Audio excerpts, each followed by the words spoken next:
त्याचबरोबर पालघर जिल्ह्यात सुद्धा मुसळधार पाऊस कोसळतोय आणि त्यामुळे मुंबई अहमदाबाद महामार्गावर पाणीच पाणी झालेलं आहे। ढेकाळजवळ महामार्गावर पुराचं पाणी आलंय। महामार्गावर मोठी वाहतूक कोंडी सध्याच्या घडीला पाहायला मिळते। ढेकाळजवळ महामार्गावर पुराचं पाणी रस्त्यावर आल्यामुळे मुंबई अहमदाबाद महामार्गावरची सध्या वाहतूक बाधित झालेली आहे। मोठ्या प्रमाणावर इथे वाहतूक कोंडी सुद्धा आहे। तर ही दृश्य आपण पाहतोय, अनेक ठिकाणी वाहनं उभी आहेत कारण मोठ्या प्रमाणावर पावसाचं पाणी इथे साचलेलं आहे।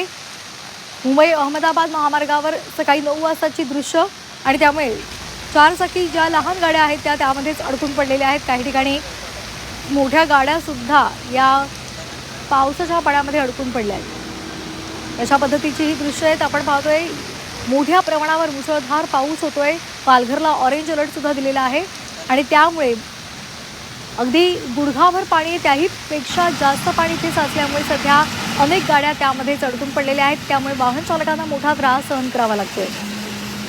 सातत्यानं पाऊस होतोय आणि त्यामुळे सध्या नदीची पाणी पातळी सुद्धा वाढलेली आहे। त्यामुळे महामार्गावर सध्या पाणीच पाणी झालेलं आहे। ऑरेंज अलर्ट पालघरला दिलेला आहे आणि त्यावेळी येत्या काही तासांमध्ये आणखी मुसळधार पावसाचा अंदाज सुद्धा हवामान विभागानं वर्तवला आहे।